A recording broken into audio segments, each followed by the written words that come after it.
Hi everyone, Tim Hodges welcoming you back to Speedcafe.com's Crimsafe V8 Supercar Endurance Countdown. Time for Kelly Racing, and that's seemingly one team already focused on 2013 and racing Nissans, because 2012 racing Holdens has been a disaster for this team.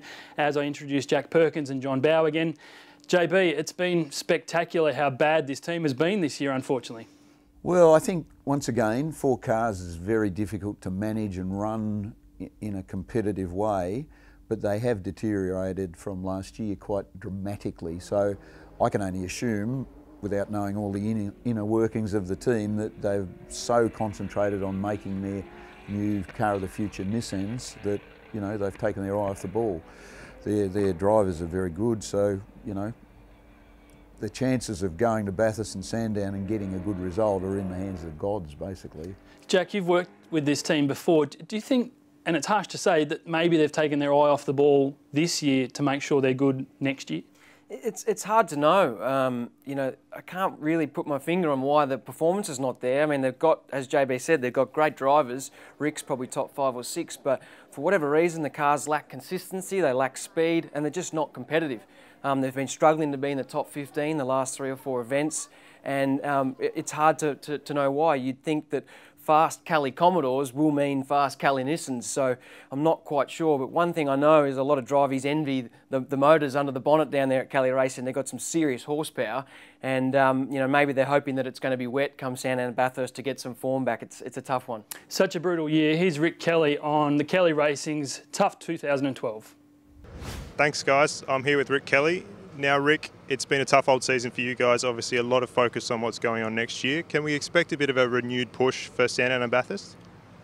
I think you can expect a renewed push for the rest of the season starting from now, to be honest with you. Definitely been a bit of a yo-yo season for us. We had a few little issues that have stopped us getting a result. Obviously, you know, one day of the weekend we'll end up back in the pack and have a slight problem with the car, and next day we'll be back in the 10. So there are, you know, there have been a few glimpses of hope for us. So we just need to get all those little things that are holding us back and align everything, and just get some consistency back. Because obviously in the past, you know, I think we've been able to do a good job of having a consistent run throughout the year and maintaining a really good top 10 level in the championship. So we can get that back, there's no doubt. I've done it for a few years now, and I think we can still manage it.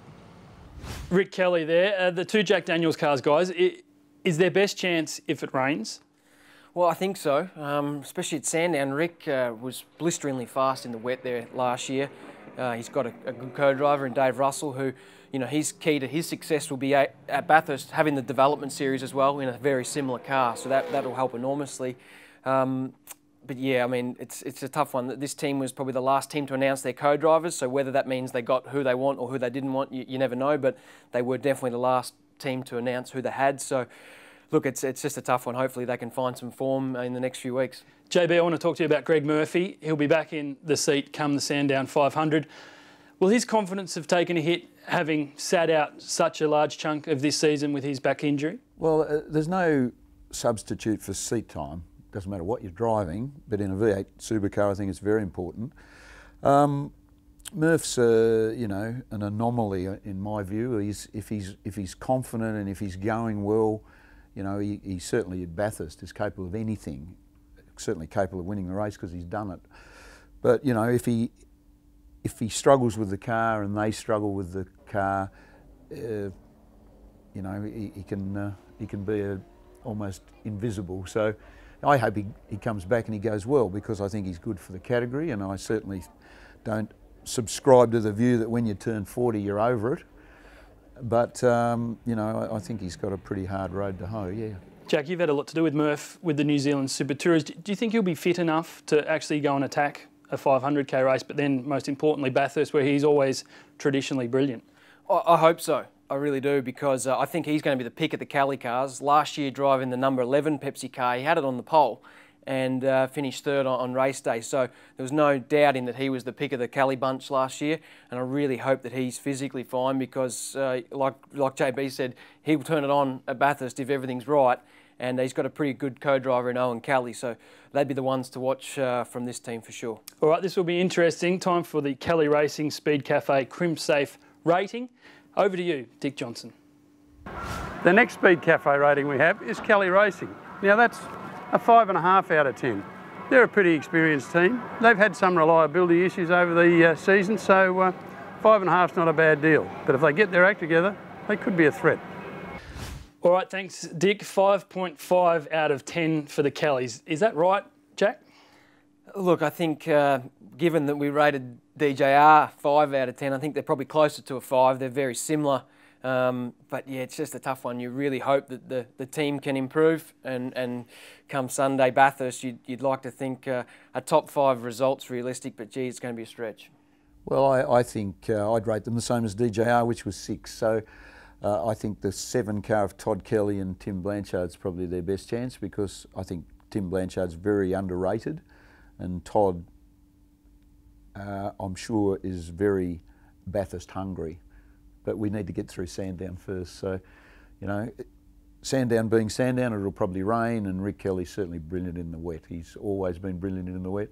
You'd think people wouldn't be different in the wet, but they are, and he's got web feet, so he's like Jimmy Richards used to be in the 70s, you know. So if it rains at Sandown, they're a chance. Just before I finish on the Kellys, JB, the Kelly boys have been with Holden for so long. Will it hold anything significant for them having their last crack at Mount Panorama in a Holden before making the famous move to Nissan? Depends how much money Holden give them, which is very, very little, I think. So it's a commercial world. It's hard work to make all these numbers add up. You know, the first ingredient you need in a race team is money.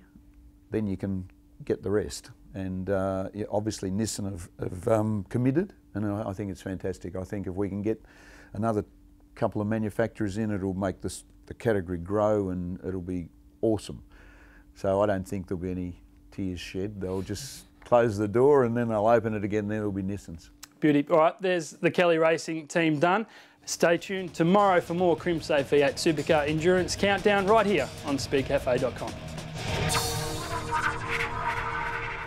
You can win a very rare piece of V8 Supercar memorabilia. Collect Dick Johnson's Speedcafe Crimsafe ratings, and you can use those ratings to enter the draw to win a brand new 18-inch V8 Supercar control wheel signed by Craig Lowndes. Make sure you keep logging on to speedcafe.com for more details on how you can win.